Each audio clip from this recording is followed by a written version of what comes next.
L'accalmie dans l'est de la République démocratique du Congo va avoir été de très courte durée là, parce que les affrontements entre le mouvement armé M23 et l'armée congolaise ont repris mardi dans le sud de Kivu, 3 jours seulement après un appel de dirigeants africains à un cessez-le-feu.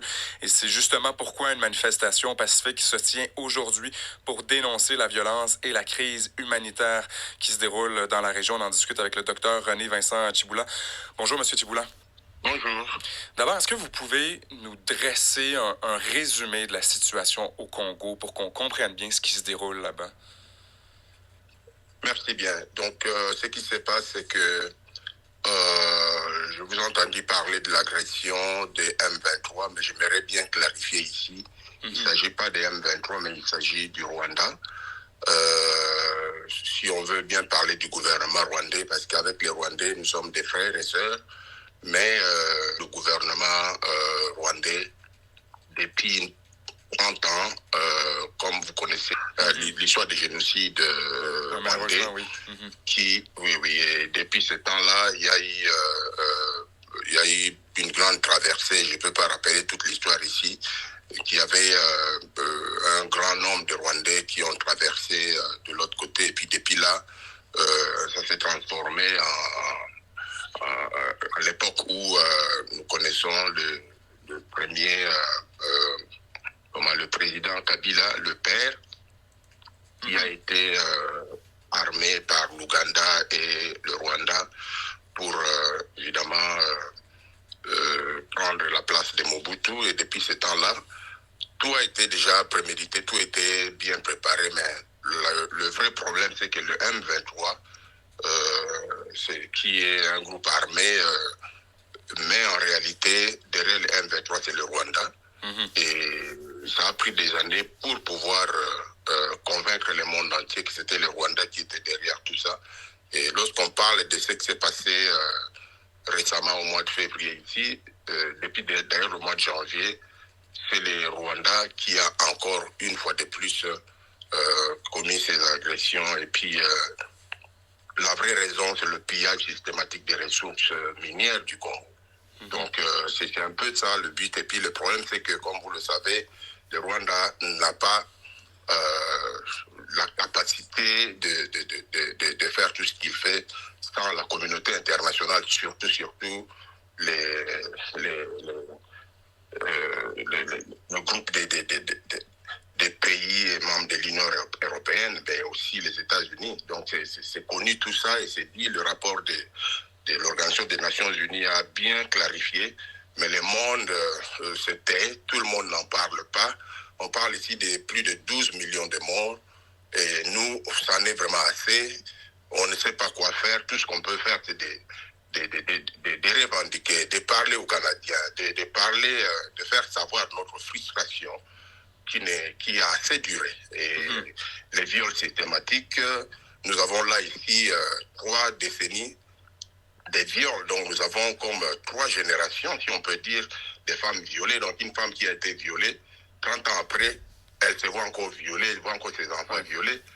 Et les viols étaient venus comme une arme, une sorte de crime de guerre maintenant. Donc c'est vraiment ça ce qui se passe. Et puis la diaspora congolaise partout dans le monde est réveillée pour un peu faire du bruit. Et sachant que chaque téléphone, chaque smartphone, chaque tablette qui est utilisée dans le monde entier, il y a le sang congolais. Et on veut que la population le sache, on veut que tout le monde le sache. Et justement, c'est la raison derrière laquelle vous organisez une manifestation. Une manifestation plutôt est organisée aujourd'hui à Edmonton pour dénoncer en fait cette violence-là, pour conscientiser. Est-ce que je me trompe, les gens d'une part, mais c'est ça, le gouvernement aussi? Oui, bien sûr. Au fait, c'est toute la diaspora canadienne. Ça se passe à Ottawa, Montréal, Toronto. Aujourd'hui, c'est tous les Congolais du Canada. Ça s'est passé en France et dans tous les autres pays. Mais donc, on veut conscientiser le gouvernement parce que le gouvernement sait.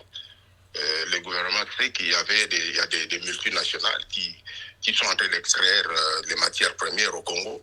Le problème, c'est que nous, on veut gagnant-gagnant, 50-50. Mais on ne comprend pas pourquoi est-ce que surtout l'Union européenne s'acharne à aller à aller acheter chez un voleur.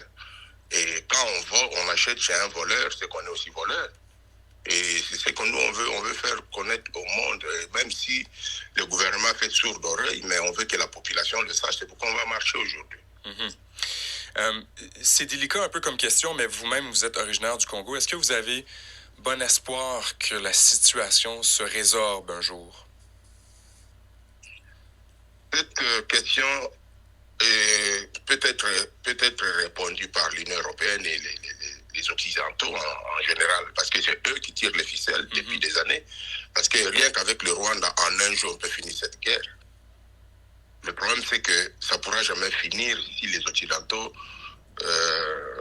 continuent à tirer les ficelles et à équiper, à faire des MOU avec le Rwanda en finançant l'armée rwandaise, en les équipant. Il y a même une base militaire de l'OTAN à Rwanda. Et on ne comprend pas, Rwanda, c'est un pays qui est maintenant au Commonwealth. C'est un pays anglophone maintenant. Mais la francophonie est dirigée par une Rwandaise et on ne comprend rien du tout quel est le lien entre la francophonie et le Commonwealth.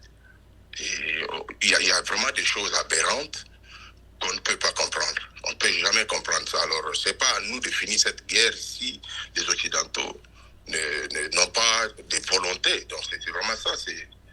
Et tout ça, c'est des femmes violées, c'est des 12 millions de morts et personne n'en parle. Les médias n'en parlent même pas. Et vous entendez le président Trump qui dit, bon, c'est pas une priorité, parce qu'il faut d'abord valoriser ce qui se passe aux États-Unis. Mais Apple fonctionne avec les matières congolais. Ouais. Les laptops que nous avons aujourd'hui, toute cette modernité au niveau de batteries, des véhicules électriques, tout ça là, ça vient du Congo. Et mais regardez comment le peuple congolais souffre. Je vois le temps qui file. Et avant de vous laisser aller, je veux vous demander, pardonnez-moi de vous couper, mais pour ceux et celles qui veulent se joindre à vous, quels sont les détails de la manifestation, le lieu, l'endroit, l'heure? Oui, à 11h ce matin, on se retrouve à City Hall. Et à partir de là, on va marcher jusqu'au niveau de la législature et puis laisser un mémo avec un message de tout ce que je viens de vous raconter. Docteur René Vincent Chiboula, vous nous parliez justement de la situation du Congo. Il y a une manifestation justement qui se tient aujourd'hui pour dénoncer la violence, la crise humanitaire qui se déroule dans la région. Merci beaucoup pour vos précisions ce matin. Merci beaucoup, je vous en prie. Il est 8h24.